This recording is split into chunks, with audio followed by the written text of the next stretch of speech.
ఆనాడు దేవుని యొక్క ఆలయం కూడా పడగొట్టబడినప్పుడు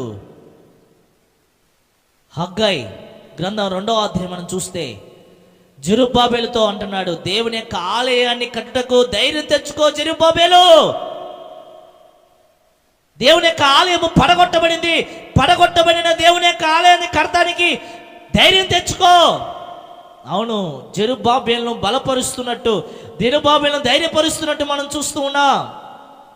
మనం జెఫన్యా గ్రంథం 3వ అధ్యాయం 15వ వచనం 16వ వచనం మనం చదివినట్టే, జెఫన్యా గ్రంథం 3వ అధ్యాయం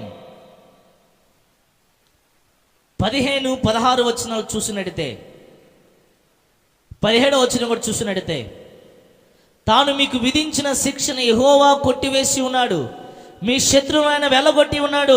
ఇశ్రాయేలు రాజు అయిన యెహోవా మీ మధ్యన ఉన్నాడు కనుక ఇక మీదట మీకు అపాయము సంభవించదు. ఆ దినమున జనులు మీతో ఇట్లనదురు, యెరూషలేమా భయపడకుము, సీయోను ధైర్యం తెచ్చుకునుము, నీ దేవుడు యెహోవా మీ మధ్యన ఉన్నాడు, ఆయన శక్తిమంతుడు, ఆయన మిమ్మల్ని రక్షించును, ఆయన బహు ఆనందంతో మీ యందు సంతోషించును, నీ యందు తనకున్న ప్రేమను బట్టి శాంతం వహించి నీ అందరి సంతోషం చేత ఆయన హర్షించును. మీ మధ్యనున్న దేవుడు శక్తిమంతుడు.